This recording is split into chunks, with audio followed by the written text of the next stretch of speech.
우리 총신대학 신학대학원이 사실 이미 작년부터 미달되기 시작했습니다.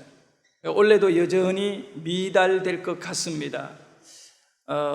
사실 교회는 교역자가 어떤 하냐에 따라 이 교회가 다 이 결정 나는 거라고 봅니다, 저는. 근데 이렇게 목회자가 이제 부족한 시대가 오게 되면 한국 교회는 어려워지는 겁니다. 여기서부터 벌써 교회가 문제가 생기기 시작하고 향후 10년 뒤에 교역자가 모자라기 시작하게 되면 그야말로 사명 없는 자들이 이제 교회 강단에 서게 될 것이고, 다른 목적을 가진 자들이 먹고 살기 위하여 쉽게 말하면 종교 행위를 통하여 먹고 사는 일에 집중하는, 그러면 이제 교회가 점점 약해집니다. 교회는 영성입니다. 하나님을 만난 자들이 역사하고 하나님을 만나게 하고 이런 일이 일어나야 될 줄 믿습니다.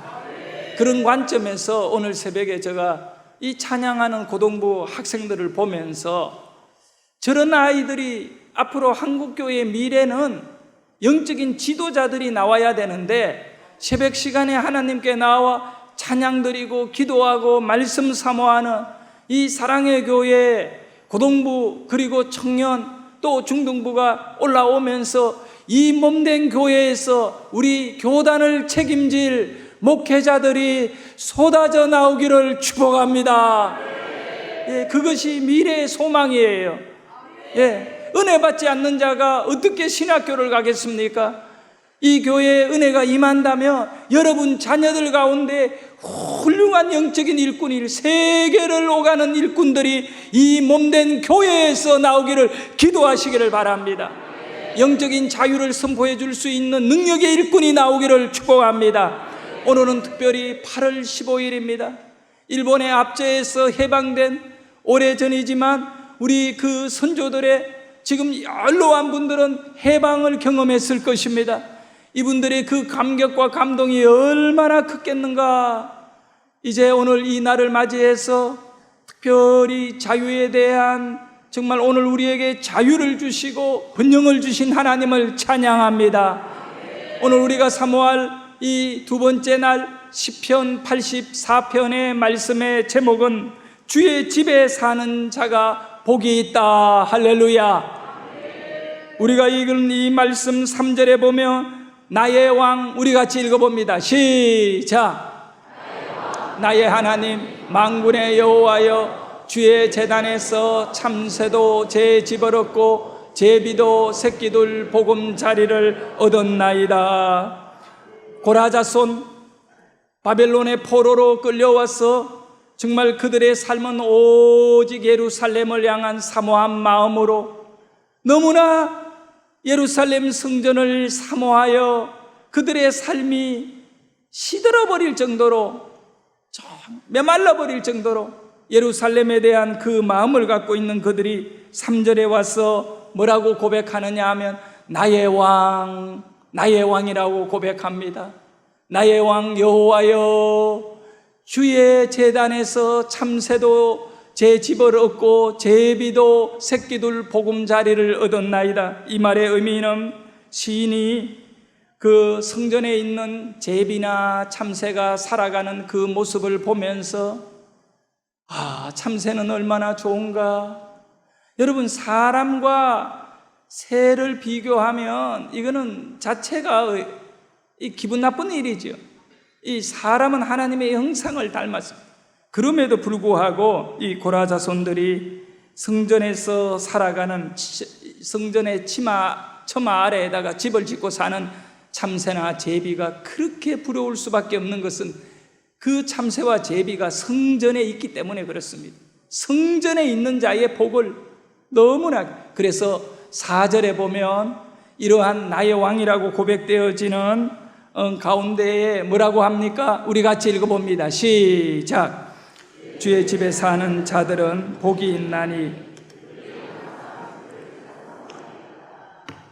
왜 참새가 제비가 복이 있느냐라고 이렇게 살펴보니까 주의 집에 사는 자들이 복이 있는데 그 복은 다른 복이 아니라 그들이 항상 어떻게 한다고요? 주를 찬양한다는 것입니다. 찬양하는 자에게 복이 있다는 겁니다. 교회에 나오는 자가 복이 아니라 교회에 나와서 마음을 다하여 마음을 열고 하나님을 향하여 살아계신 하나님께 찬양을 올리는 자가 복이 있는 줄 믿으시기를 바랍니다. 우리가 드리는 예배의 핵심이 뭐냐라고 했을 때 그것은 바로 하나님께 찬양을 올려드리는 겁니다. 왜 찬양을 올려야 됩니까? 바로 그분이 나의 왕이기 때문에. 나의 왕, 만군의 여호와여. 바로 이렇게 이 시인이 찬양을 통해서 무엇을 선포하기를 원하느냐 하면 하나님이 어떤 존재인가를 선포하고 싶다는 겁니다. 성전에 나가서 마음껏 찬양하며 나의 하나님은 왕이십니다. 통치권자입니다. 바로 그것은 내가 당신의 다스림 안에 살기를 기뻐합니다라는 것입니다. 어떤 경우에는 그 통치자를 너무너무 싫어할 수도 있잖아요.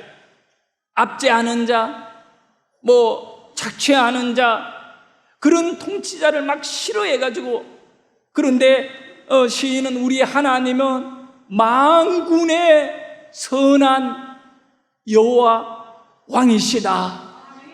그래서 우리의 찬양의 중요한 주제 두 가지가 있어요. 그 먼저 첫 번째는 존재를 찬양해야 됩니다. 하나님의 존재 자체를 찬양하셔야 됩니다. 그분은 나의 왕이심을 찬양하셔야 됩니다.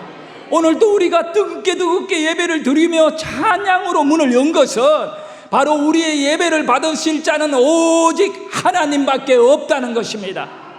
사람이 볼 때 좋아라 예배가 아닙니다. 사람의 마음을 기쁘게 하는 예배가 아닙니다. 나의 왕이신 바로 하나님은 나의 왕이시다. 하나님의 존재를 선포하는 여러분 되기를 축원합니다. 두 번째는 누구를 어떻게 찬양해야 하느냐 하면 하나님의 하시는 일을 찬양해야 될 줄 믿으시기를 바랍니다. 여러분이 찬양할 적에 하나님은 나를 구원하여 주시고 하나님은 나를 도와주시고 하나님은 내 인생의 미래를 책임져 주시니 나는 그분만을 찬양하기를 원합니다. 이것이 우리의 믿음의 정확한 깃발이 되어야 될 줄 믿습니다. 그냥 찬양이 아니라 나의 왕을 찬양하고 나를 구원하여 주시고 나를 사랑하여 주시고 나를 위하여 일하여 주시는 하나님, 지금까지 일하신 하나님은 앞으로도 일하여 주실 것입니다. 현재에도 일하고 계심을 믿으시면 아멘. 나를 위하여 일하시는 것입니다. 하나님 앞에 우리가 예배하고 있잖아요. 지금 예배하고 있는 이 순간 1초 1초 이 가운데에도 하나님은 우리의 마음을 만짐을 믿으시기를 바랍니다. 그리고 하나님은 우리를 치료하고 있음을 믿으시기를 바랍니다. 하나님은 우리를 변화시키고 있음을 믿으시기를 바랍니다. 그러하기 때문에 이 예배의 자리에 하나님을 찬양하는 이 자리에 머물러야 할 줄 믿으시기를 바랍니다. 잠자는 자에게는 유익이 없습니다. 그러나 예배하는 자에게는 어마어마한 역사가 일어나는 것은 하나님이 일하고 계시기 때문인 줄 믿으시기를 바랍니다.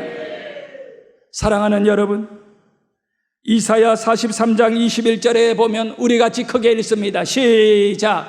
이 백성은 내가 나를 위하여 지었나니 나를 찬송하게 하려 함이니라. 할렐루야. 이사야 선지자의 입술을 통하여 우리를 만드신 하나님의 목적이 뭔가, 하나님이 무슨 목적을 갖고 여러분을 만들었느냐라고 했을 때 이렇게 이사야 선지자는 고백합니다. 이 백성, 하나님을 믿는 백성들은 나를 위하여 지었나니, 하나님을 위하여 지었나니 나를 찬송하게 하려 함이니라. 다른 말로 하면 찬송하지 않으면 하나님의 백성으로 살 수 없다는 것입니다. 여러분 입술에 찬양이 말랐다는 것은, 여러분의 심령에 찬양이 없다는 것은 무엇을 의미하느냐? 여러분의 심령에 하나님이 계시지 않다는 것입니다. 하나님이 계시는, 하나님이 머무는 그 심령 가운데 있는 사람은 입술을 열어 하나님을 찬양하게 될 줄 믿으시기를 바랍니다. 찬양이 지겨워집니까? 찬양의 시간이 고통스럽습니까?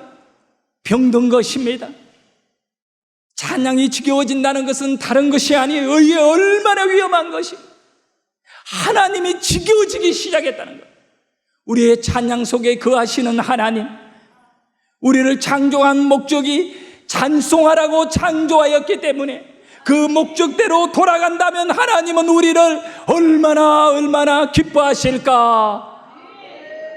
우리 고등부 그리고 중등부 이 젊은 이 세대가 일어나 찬양하실 수 있기를 축복합니다. 시편 22편 3절은 다윗이 하나님께 고백한 내용입니다. 다윗의 심령을 볼 수 있고 다윗의 믿음을 볼 수 있습니다. 다윗의 평생의 어린 나이부터 정말 하나님 앞에 서는 그날까지 이 마음과 이 자세로 살았음을 알게 됩니다. 다 같이 읽어봅니다. 시작.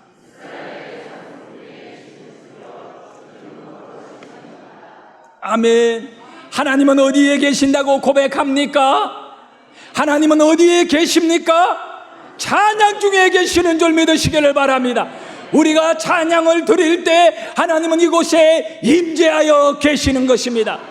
그리하여 고라 자손 이들은 바벨론 포로로 잡혀 있는 가운데 저 예루살렘의 성전을 그리워하며 그 성전의 처마 아래, 치마가 아니고 처마 아래 그 집을 짓고 살아가는 참새나 제비가 어떻게 합니까? 짹짹짹짹 지지배배 이렇게 울고 있는 그 모습마저도 그들의 눈에는 하나님을 찬양하는 것으로 보이는 것입니다. 그리고 영적인 사람들은 산들아 바위들아 나무들아 찬양할지어다. 모든 만물들아 여호와를 찬양할지어다. 여러분 이것을 아셔야 합니다. 시편은 주제가 복입니다. 복. 저는 목회를 하면서 시편 1편에서 마지막 150편까지 아마 몇 번을 이렇게 막 절절히는 아니지만 몇 번, 한 서너 번 이상은 이제 새벽 예배를 해야 되니까 하루에 한 장씩 이러면 거의 반년이 지나버리잖아요. 그렇게 한 몇 번을 설교했습니다. 그러면 깊이 깨달았는 것은 이 시편 내용은 우리에게 복을 말씀하는, 그래서 1편에 시작하며 복 있는 자와 또 복을 얻지 못한 사람이 누구인가를 말씀하고 시작하는 거예요. 그런데 놀라운 사실은요, 이 복을 다루는 복의 문을 열고 들어가는 그 이 시편의 내용, 그런데 마지막 150편에 탁 가면 어떤 내용으로 끝내느냐 하면 그 150편 1절에서 마지막 절에 이르기까지 계속 절절히 찬양하라 찬양하라 찬양하라 찬양하라. 마지막 150편은 찬양으로 끝나버리는 것입니다. 여호와를 찬양하라. 우리의 인생이 이런 아름다움 속에 묶여있기를 주의 이름으로 축원합니다. 여러분의 인생은 찬양을 통하여 하나님을 기쁘시게 하시기를 바랍니다. 이제 저 간증으로 들어가겠습니다. 제가요 몇 년생이지요? 1977년생, 우리 나이로 만으로 47세입니다. 그렇게 된 것은 초등학교는 호적이 없으니까 못 갔고 부모님들이 늘 생각이 없어가 늦지도 않았는데 그저 그냥 운동장에서 놀다가, 그것도 학기 초가 훨씬 지나가지고 여름이 다 됐을 때 그냥 아이들이 교실에 막 쉬는 시간에 막 놀다가 교실에 들어갈 때 나도 모르게 그냥 따라가 들어가서 교실 빈자리에 앉았다. 지금 생각해보니 그때 한 3학년쯤 들어갈 걸 그랬으면 빨리 좀 초등학교를 졸업할 수 있었는데 그래서 숙제 안 해도 되고, 그리고 수업 시간에 앞에 불려나가서 뭘 적어라 이런 거 없고, 그 다음에 책도 없고 그냥 빈몸으로 학교를 왔다 갔다 1학년 때 했습니다. 그렇게 했는데 이제 그렇게 다니다 보니 학생이 되어버렸습니다. 어느 시인이 말했잖아요.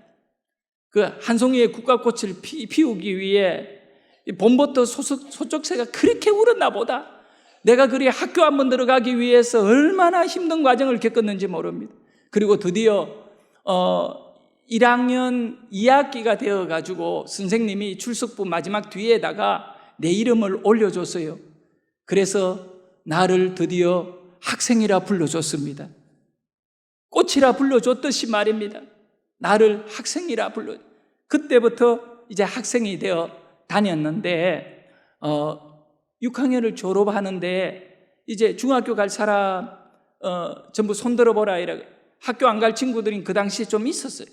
그러니까 선생님이 손드는데 다 손드는데 나도 막 워낙 이 초등학교를 늦게 다녔고 또 나이도 늦게 들어왔고 이래서 공부를 좀 해야 된다. 이 교회 가서 느낀 것은 교회 안에서의 이 인간 대인 관계 속에 4학년, 5학년, 6학년, 3년째 교회를 다녔는데 뭔가 배워야 된다는 느낌이 너무 강해가지고 아버지 허락 없이 그냥 나도 중학교를 가겠다고 손을 들었습니다. 너무나 가난하고 힘든 집안이었지만 그래도 나는 중학교를 가야겠다고 손을 들고 집에 와서 이제 엄마에게 나 중학교 가겠다니까 나는 모르겠다. 너가 아버지한테 이야기해봐라. 형편이 중학교를 보낼 형편이 아니에요. 그래서 아버지에게 이야기하니까 안 된다는 거예요. 절대 중학교 가지 말고 너 여기 어디 취직자리 이 면 소재지에 있는 철공소에 거기 가서 그냥 밥이나 얻어먹고 일해가 기술을 배우라는 거예요. 그 당시에 그 시골 이 공업사 같은 철공소가 있는데 거기는 경운기도 수리하고 뭐 용접도 하고 이런 일들을 하라고 나보고 용돈이나 벌면서 그런 일을 하라고. 그런데 나는 그곳에 가서 일하는 것이 아니라 중학교를 가고 싶으니 그래서 아버지에게 중학교 보내달라고 매달렸어요. 그리고 한참이 지난 다음에 선생님이 아직 허락은 떨어지지 않았지만 선생님이 저에게 한 얘기가 뭐냐 하면 너는 면회 가서 네 이름을 조회해 보니까 호적이 없다. 그러면 너가 호적이 다른 데 있는지를 확인해서 부모님에게 물어보고 오라 그러더라고. 내가 호적 없는 거는 내가 알고 있었거든요. 그 나이지만. 그래가 선생님에게 얘기했습니다. 선생님 저 호적이 원래 없습니다. 선생님이 막 그런 경우도 있느냐고 나보고 그럼 네가 어떻게 여기 학교를 지금 다녔느냐고 그냥 다녔습니다 하니까 그럼 중학교 가려면 호적이 있어야 되는데 부모님에게 호적을 빨리 만들어 달라고 해라. 그러면 너 중학교 갈 수 있도록 해주겠다. 그래서 그날 이후로 아버지에게 술 먹고 들어오는 아버지에게 매달렸습니다. 아버지 호적 좀 만들어 주세요. 그 뭐 하려고 만들었냐? 불편하니 그냥 살아라. 아니에요. 나 중학교 가야 돼요. 중학교 가려고 하면 호적이 없으면 안 됩니다. 라고 하니 우리 아버지가 하는 말이 뭐냐? 야, 남자는 호적 있으면 군회를 다 가야 돼. 그런데 너 호적 없으면 군회를 안 가도 돼. 얼마나 좋으냐? 그리고 세금 같은 것도 안 내도 돼. 그러니까 그냥 편하게 살아라. 그리고 우리 아버지는 막 편하게 살려고 막 술만 먹는 거예요. 그러한 아버지에게 매달림의 하루 이틀이 아니에요. 그러면 아버지가 나중에 이놈의 자식이 부모가 얘기하면 들어야지 안 되면 안 되는 거지 그러면서 버릇없다고 나의 볼태기를 때리지만 맞으면서까지도 아버지에게 아버지 호적만 또 때립니다. 그 다음 날도 또 아버지에게 얘기합니다. 아버지 호적만 또 맞았습니다. 발길질을 하며 찹니다. 그러면 아버지의 바리자라기를 끌어안고 아버지 호적 그러다가 막 너무나 맞으면 또 이렇게 중단되어 있다가 계속 매일매일 왜냐하면 시간은 계속 내 편에 있지 않잖아요. 호적을 만들어야만이 내가 중학교 갈 수 있는데 그렇게 해서 보름 이상을 아버지의 바지자라기를 붙잡고 호적 만들어라고 매달리는데 우리 아버지가 딱 하나 처음으로 경험하는 것이 있는데 뭐냐 하면 지금까지 우리 어머니나 형제들이나 그 누구도 나이가 다 들어가면서도 아버지에게 반항을 일으킨 사람은 아무도 없습니다. 우리 형제들이 얼마나 착한지 죽으라면 죽는 시험까지도 하는 그 가난하고 못 살았지만 그래도 이렇게 남들의 물건을 도둑질한다든가 이렇지 않고 착실하게 살면서 그 못난 부모의 말에 순종하며 살아왔거든요. 근데 내가 처음으로 반항하고 있는 거예요. 아버지 볼 때에는 반항자인 거예요.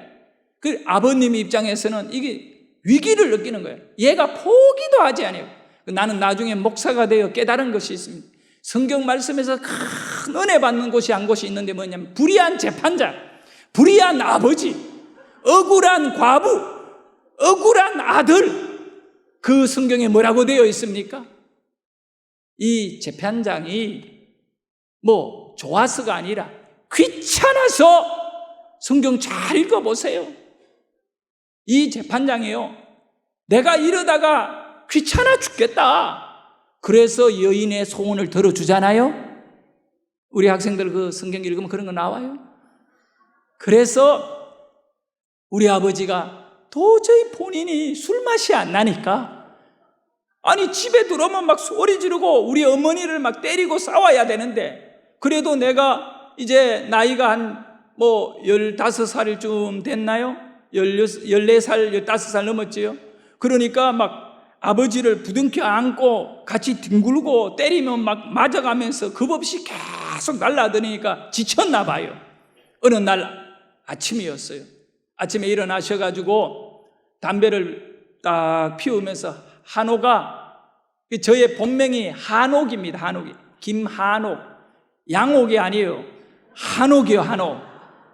근데 이제 내가 초등학교 다니면서 우리 그 이름을 선생님이 처음에 너 이름이 뭐고? 얘가 김한옥입니다 라고 얘기했기 때문에 나중에 출석부에 김한옥이라는 이름이 올라갔어요. 근데 이제 그 반에서 공부하는 아이들이 그 내 이름이 여자 같다고 당시에 별것 아니지만 그걸 갖고 자꾸 놀려요. 그 우리 반에는 순옥이가 있거든요. 그러면 애들이 부를 때 오가 그래요. 그럼 나는 자연스럽게 돌아봐요. 돌아보면 순옥이도 돌아보는데 순옥이가 되게 못생겼어요. 그리고 아이들은 뭐 옥이 둘이가 연애한다고 소문도 내고, 그래가지고 내가 진짜 이 이름이 너무너무 싫었어요. 그래서 우리 아버지가 그날 아침에 술이 또 덜 깬 상태지, 늘 아침에 회장을 드시면서 오늘 내가 너 이름이 아니라 너 호적 만들어 줄게 그러면서 우리 아버지가 딱 저에게 처음으로 따뜻하게 하신 말씀이 뭐냐면, 네 이름 한옥이가 별로 안 좋다며? 그러면 네 이름 네가 지라. 어떤 면에서 우리 아버지는 아주 현자입니다. 현자. 야, 너 호적이 왜 필요하니? 그냥 살아. 그러고 나중에 네 이름은 네가 지어. 누군가가 불러줘야 될 이름을 본인 보고 지으래요. 여러분, 계명할 경우는 부모가 지어진 이름이 어쩔 수 없이 이름을 바꾸어서 계명을 하지만, 저 같은 경우에는 어린 나이에 호적을 참 올리면서 우리 아버지가 저에게 기회를 주신, 그러니까 네 이름 네가 지어라. 그래서 내가 아버지 여자 이름만 아니면 괜찮아요, 그냥 다른 이름으로 뭐 하면 좋을까요? 하다가 그럼 네가 마음대로 정해야 이런. 그래서 곰곰이 생각하다가 제가 옥이잖아. 옥인데 옥은 이렇게 위로 올라가죠. 오잖아요. 근데 이걸 꺾어 내리면 겸손해지면, 내가 그때 예수를 믿었잖아요. 주일학교를 열심히 다니고, 하여간 저는 초등학교도 개건상을 딱 받아버려요. 결석을 절대 안 해요. 왜? 어떻게 내가 학교 들어갔는데. 교회도 절대 안 빠져요. 왜냐? 어디든 한 번 들어가면 안 나가는 스타일이에요. 그래서 제가 새안양교회를 딱 들어가 24년째 절대 안 나가고 있어요. 그래, 학교든 어디든 간에.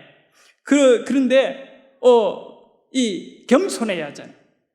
그 겸손하는 것이 바로 목을 딱 드는 것이 아니라 숙이면 돼요. 욱 하고. 그러니까 욱자더라고요. 옥자가 욱자가 되더라고요. 그런데 그날 아침에 이런 얘기했어요. 아버지, 그냥 욱자로 해달라고. 오자가 아니라 우자로 해달라고. 그래서 알았다 이러고 난 다음에, 그 다음에 아버지가 그 다음날 호적 만들었다는 걸 저보고, 예, 알겠습니다. 그리고 담임 선생님한테 가서 호적 만들었습니다 얘기했죠. 그러면 알았다 이래가 중학교를 갔습니다. 할렐루야. 그런데 문제가 생겼어요. 무슨 문제가 생겼느냐 하면 중학교 3학년이 되어가지고 그 전에 중학교 1학년 때 보건소에서 내가 한 살이 되어 있다는 걸 알았어요. 저는 왜 알았느냐, 보건소에 갈 때 우리 집에는 극빈자라 단 10원도 내지 않아요. 지금 의료보험 체계 그거 만들어지기 전에, 지역 의료보험 만들어지기 전에 가난하고 정말 못 사는 사람에게는 두 단계가 있어요. 아주 노란 카드를 크게 줘요. 봉투 안에 들었는데 그거 사용해 보신 분은 아마 추억의 노란 카드 아실 것입니다. 누가 부러워하느냐? 초록색 카드들이 부러워합니다. 두 번째, 절반 돈을 내는 좀 가난한 사람이 있습니다. 그것이 초록색 카드입니다. 여기 계시는 분들이 힘들게 살았다면 아마 어릴 때 초록색 카드를 들고 보건소를 갔을 것입니다. 저 같은 경우에는 노란색 카드를 갖고 다녔습니다. 축구 경기장에 노란색 카드는 경고입니다. 우리는 인생의 경고를 받은 사람입니다. 너무 못 살아 경고를 받았어요. 그걸 들고 가서 이렇게 독감이 걸려가요. 한 5월 이런 봄이었어요.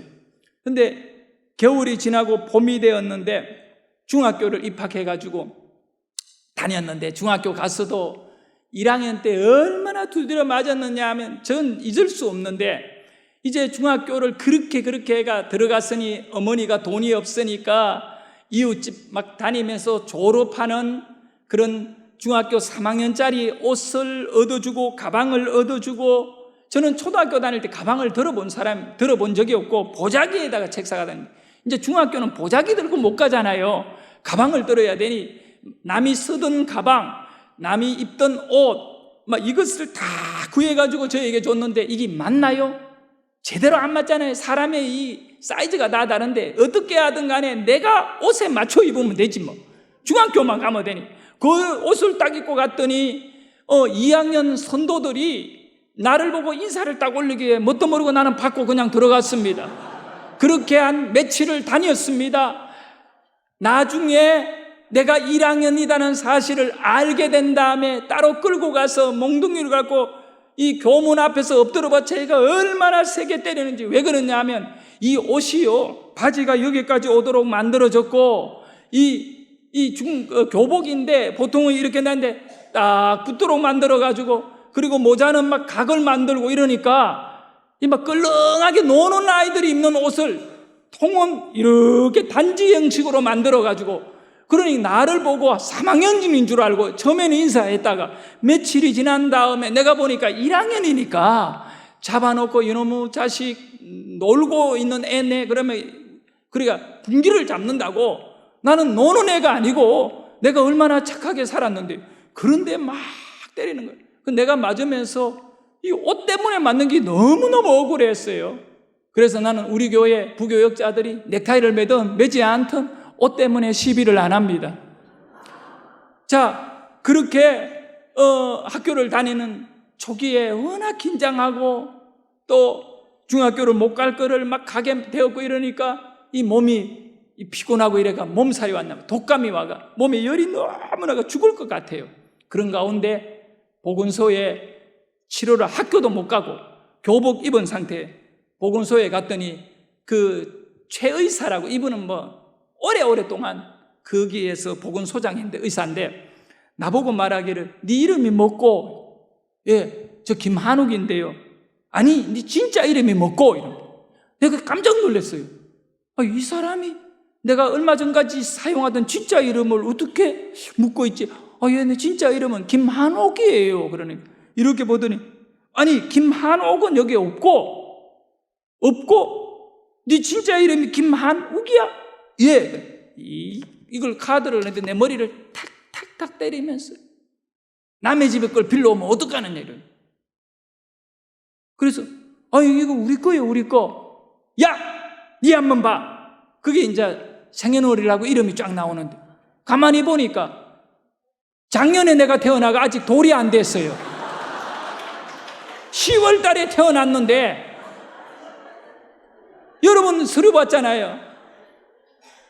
기본 증명이 딱 되는데 기본적으로 법원에 내 언제 태어났는지 출생신고가 딱 된 건데 1977년 그 5월 달에는 1978년도였어요. 야, 너 작년에 태어났는데 네가 지금 중학교를 다녀? 이게 말이 되는 일이에요? 아니요. 내가 너무너무 아파가. 그런데 갑자기 정신이 번쩍 드는 거예요. 나도 몰랐거든요.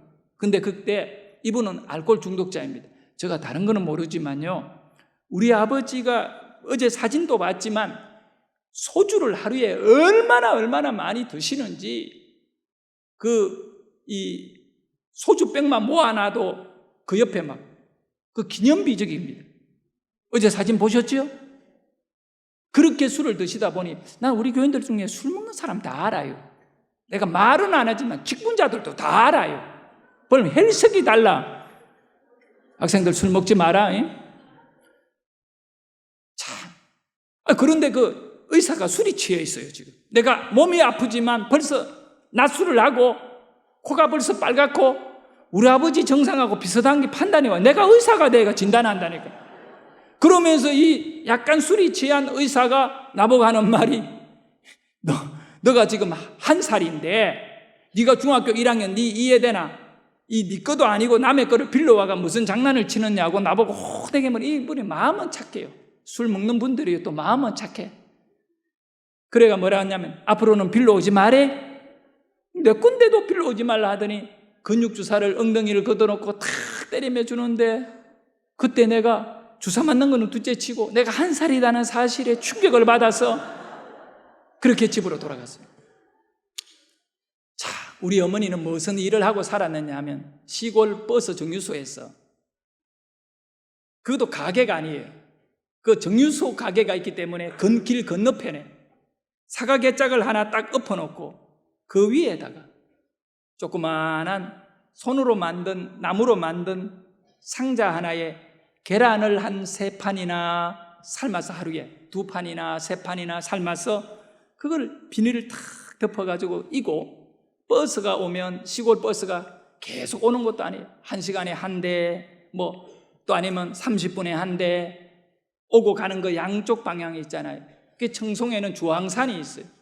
저는 영천 지역에서 노구제라고 하는 높은 제를 넘어가면 현서면이라고 첫 번째 면에 8개 면 중에 고구마같이 길게 되어 있는데 주황산은 마지막에 있고요. 그 첫 번째가 현서면인데 이 현서면에 있는 정유소에서 우리 어머니는 평생을 뭘 했느냐 하면 계란 장사를 했어요. 그거 다 팔아가 다 남긴들 얼마겠느냐고요. 그거 갖고 아버지 술시중 노름 또 빚지면 또 어떻게 갚아야 되고, 그러다 맞아가지고 못 나가면 또 그 버스 정류소 입장에서는 그게 긁어치는 거야. 그런 장사꾼들이 있으니까 싫은 거야. 우리 엄마만 있는 게 아니라 대명이 또 그렇게 또 살고 있어요. 그러니까 경찰들 보내가 장사 못하게 하고, 우리는 땅 한 평 없는 집안이라 그렇게 어머니가 힘들게 사셨는데, 보건소 갔다가 그 오는 길로 그 버스 정류소에 엄마가 쭈그려 앉아 있는데 그 앞에 가서 내가 엄마한테, 엄마, 내가 호적에 1살이다. 우리 어머니가 나를 딱 보며 하는 말이, 1살이면 어떻고 10몇 살이면 어떻고 네 중학교 갔으면 됐잖아. 참, 우리 어머니의 그 얘기를 듣는데 그래 맞아, 내가 중학교 갔으면 됐지. 호적 없이도 살았는데.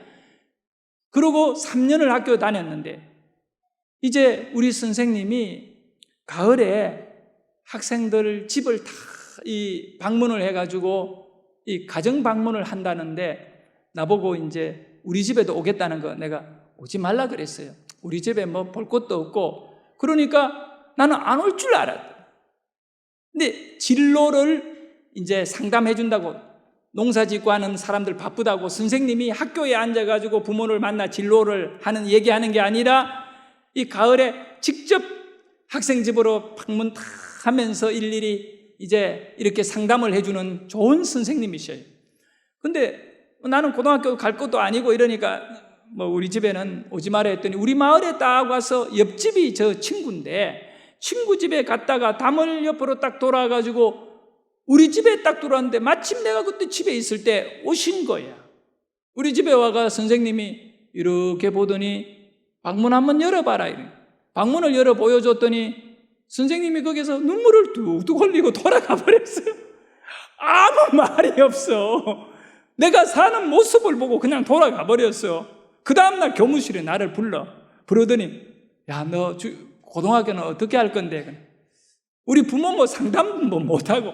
그래, 못 가요. 그러니까, 그러면 한우가 내가 너 어디 이 기술 배워야 돼. 내가 너에게 기술 배울 곳으로 좀 이렇게 한번 알아볼게. 그러고 한참 뒤에 선생님이 나를 부르더니, 야, 부산에 가면 배 탈 수 있는 직업을 가르쳐주는 선원직업훈련소가 있다. 거기 가라. 그래. 나는 배를 본 적이 없어요. 청송 산골짜기예요. 목포 사는 분들은 목포는 바다고 바다에는 배가 있어요. 눈물도 흘리고요. 여기 뭐 3호 조선소, 무슨 조선소, 얼마나 배가, 눈만 뜨면 배가 보이는. 나는 산골짜기 안에서 배를 본 적이 없고 도시에 나가본 적도 없는 사람인데 나보고 갑자기 배를 타래요. 그러면서 선생님이 하시는 말씀 중에 한 말이 굉장히 귀에 들었는데, 야, 배 타면 돈 많이 벌고, 두 번째는, 야, 외국에 막 공짜로 돌아다닌다. 그래서 내가 선생님한테, 선생님 배를 타든 광산에 가든 선생님이 보내는 대로 갈게요. 이래. 그래가 선생님이 알겠다 하고 이 원서를 작성하다가 갑자기 나보고 이 친구가, 야, 교무실에서 너 부른다.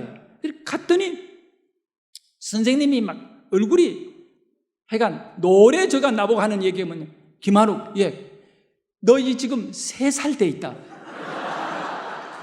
나는 알고 있잖아요. 그런데 선생님이 막 충격을 받아. 너 3살이다. 그래서 내가, 선생님, 뭐 3살이 무슨 소용이 있습니까? 내 중학생인데요. 그러니까, 아니, 그게 아니고, 너 호적에 3살인데, 그런 거, 너 아니? 그런 거. 내가 알고 있어요. 그런데 왜 네 학교를 다니느냐? 아니, 그냥 입학해서 다녀요, 제가. 그러면서 하는 얘기가, 이거 입학이 안 되는데 왜 어떻게 입학했지? 이 참 인생의 얘기라는 거는요, 참 비밀스러워요.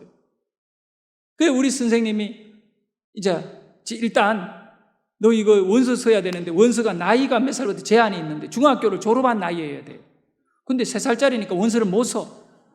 선언학교를 못 가요. 그게 중요한 게 아니라 선생님 입장에서는 이거를 갖다가 선생님들, 교장 선생님하고 의논을 하고 이 교육청에다가 나중에 질의를 해보니까 김한욱 학생은 졸업이 안 된다는 결론이 통보되었어요. 아니, 자기네들이 받아놓고 자기네들이 졸업 안 된대요. 받을 때 어떻게 받았는지는 모르는데 아마도 이럴 거예요.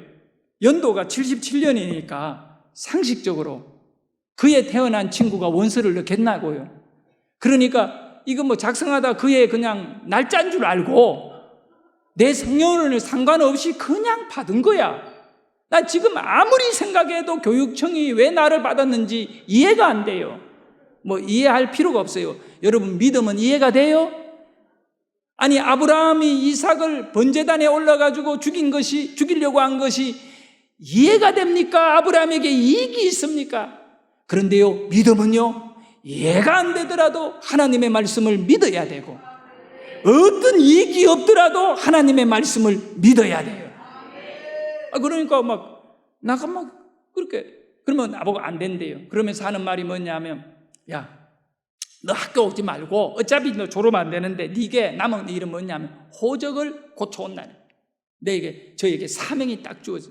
모세에게 이스라엘 백성 가나안으로 인도해라는 사명 주어졌지. 우리 선생님께서 나에게 너 호적 고쳐오라. 저의 기질이 있잖아요. 기질이 어떤 기질이 있냐면 나는 결석 안 하는 기질이에요.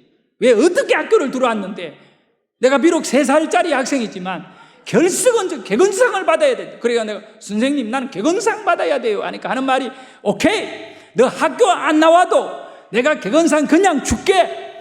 한 달이든 언제든 졸업 전까지만 네가 호적만 고쳐오니까 내일부터 학교 오지 말고 호적 고쳐라. 저도 급한 거예요. 빨리 고치면 선언학교 원서 낼 수 있잖아요.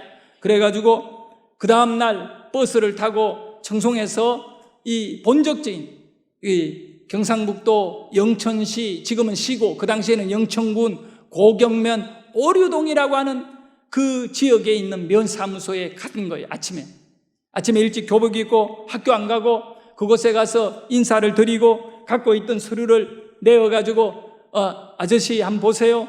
내가 3살인데 아저씨가 볼 때에도 3살 맞나요?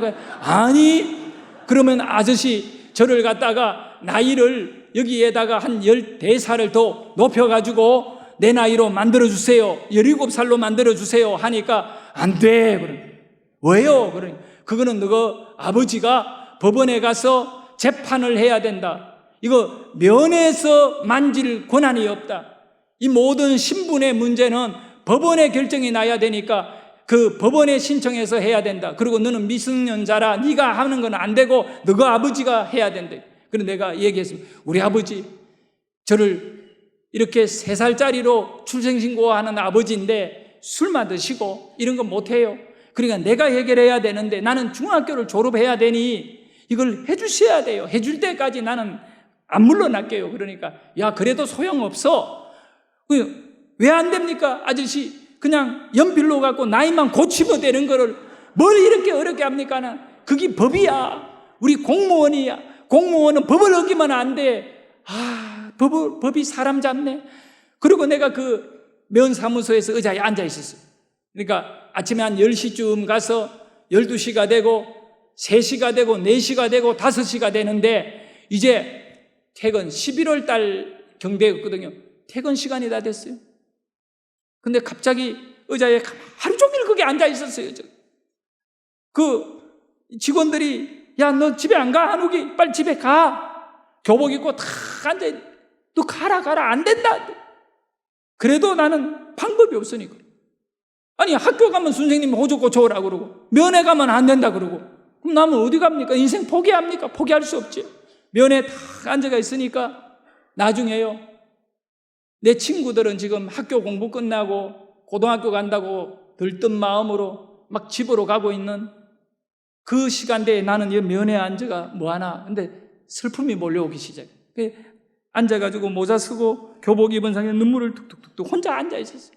그냥 울었어요. 거기서 조용히 그냥 훌쩍거리면 한 10여 분 울고 있다가 나도 모르는 사이에 이 내 마음에 뭉클한 게 올라오는데 이 통제가 불가능한 거 있잖아요. 브레이크가 풀린 자동차는 아무리 브레이크를 밟아도 안 듣듯이 내 마음에 이 슬픔의 이 눈물이 이 통제가 안 되는데 그냥 우는 것이 아니라 그 의자에 앉아가 하나님, 나는 어떻게 해야 돼요? 나는 어떻게 살아야 돼요? 3살인데 나 어떻게 해야 돼요? 그러면서 거기서 펑펑 우는 거야. 울다가 의자에 앉아 있다가 나도 모르게 의자에서 그냥 바닥에 떨어져가 모자도 날아가고 몸을 막 거기서 그러니까 면 직원들이 와가지고 야야, 근데 우는 것이 아니라 간절한 기도를 거기서 드린 거예요. 펑펑 하나님 나는 어떻게 살아야 돼? 그러니까 직원들이 야, 여기 교회 아니야. 교회 아니야. 너 왜 여기서 울어? 이러고 막 나를 막 일으키려고 하는데 너무너무 시끄러우니까 그때 크게 울었거든요. 그 너무너무 시끄러우니까 면장 방이 따로 있었는데 면장이 방에서 나오고 이게 뭐냐고, 왜 이래 시끄러웠냐고, 많이 소리하냐고 막 소리를 질러요. 그래 직원 한 명이 가서 뭐라고 얘기하니까 걔 내한테 오라고 했나 봐요. 그래서 직원이 어디, 야 김한욱, 너 면장님이 오라 한다. 빨리 들어가 봐요. 그래도요 그 소리가 들리지만 에이 좀 더 울어야 돼.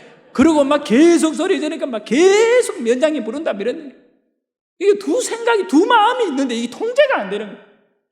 한참을 하고 일어나가지고 면장한테 갔어요. 자, 시간이 얼마나 있길래 정리를 딱 할게요. 면장이 나를 딱 보더니 너 왜 그래? 그래서 제가 서류를 내보여주면 제가 3살인데 면장님 이런 우리 고향에 여기고 아버지가 떠났고 술만 드시고 이래가지고 내 중학교 갈 때 호적이랬는데 그분이 듣더니 눈이 빨개지더니 나이가 드신 머리가 하얀 분인데 내 평생에 단 한 번 만났어요. 저는 나를 보더니 너 죄 없어라 하더라고요. 너 죄 없다. 네가 무슨 죄를 지어가 이래 고통을 당하느냐. 부모를 잘못 만났고 어른이 문제지 네가 무슨 죄가 있느냐. 나는 교회를 어릴 때 다녔지만 어린 나이지만 그래도 중학교 3학년까지는 6년을 교회 다녔잖아요. 그런 신앙생활 속에 교회 가면 나는 죄인인 줄 알았어요. 늘 목사님은 죄인이라고 또 중고등부의 집사님은 우리에게 죄인이라고 회개해야 된다고 그런데 면회 가니까 너 죄 없다 하더라고요. 면회 다녀야 돼요. 죄책감을 안 가지려면 면장이 하는 말을 들어요. 그 말을 하시고 난 다음에 그분이 딱 뭐라고 말하냐. 야, 김한욱, 내가 다 알아서 해결해 줄 테니까 내가 책임질게, 그냥 집에 가, 그러더라고요. 그야말로 복음이에요. 여러분, 복음이 무엇입니까? 내 인생의 문제를 진짜로 해결해 주는 것이 복음입니다. 죽어 지옥에 가야 될 여러분을 진짜로 천국에 보내시는 예수님이 복음입니다. 그러듯이 나는 3살짜리 어디도 갈 수 없는 졸업도 안 되는 몸이었는데 면장이 하는 말이 내가 다 해결할 테니까 가라고 하는 것이 저에게는 복음입니다. 그래서 제가 충격을 받고요. 네, 면장님, 안 된다는데요. 그러니까 그건 내가 알아서 할 거니까 내가 알아서, 본인이 막 알아서 한다고. 내가 그 면장에게 도와달라 말한 적이 없어요. 그런데 본인이 알아서 한다고 그냥 가래요. 그래서 저는 그냥 가야지요. 어떡합니까? 면장님 고맙습니다. 인사 나누는데 야 잠깐만 돌아와. 그리고 2가지를 딱 얘기해요. 야, 너 절대 어디 다니면서 이런 얘기 하지 마. 예. 그리고 2번째 얘기, 한 3, 4일 뒤에 그 현서 면회 가서 등본 띄봐. 너가 원하는 나이대로 되어 있을 거야. 난 막 가슴이 막 날 것 같이 기뻤어. 그리고 나오는데 너 몇 월 며칠 해줄까? 우리 아버지는 네 이름 뭐 할래? 몇 월 며칠 제가 선택해버렸어. 내가 딱 선택해버렸어. 몇 년 몇 월 며칠 날로 딱 해주세요. 그래서 그 날짜를 딱 만들어가 그 메모해주고 왔습니다. 그리고요, 수십 년이 지나가죠. 2013년도에 우리나라가 모든 행정 공무원 계시면 아실 겁니다. 전산 처리 다 됐습니다. 그때 그 면장이 바꾼 것이 들통이 났어요. 그리고 나는 호적에서 사라져 버렸습니다. 그리고 77년생이 다시 남은 것입니다. 내가 안양 그 주민센터에 가니까 내가 없는 거야. 그리고 우리 아내를 서류를 보니까 여자 혼자만 있는 거야.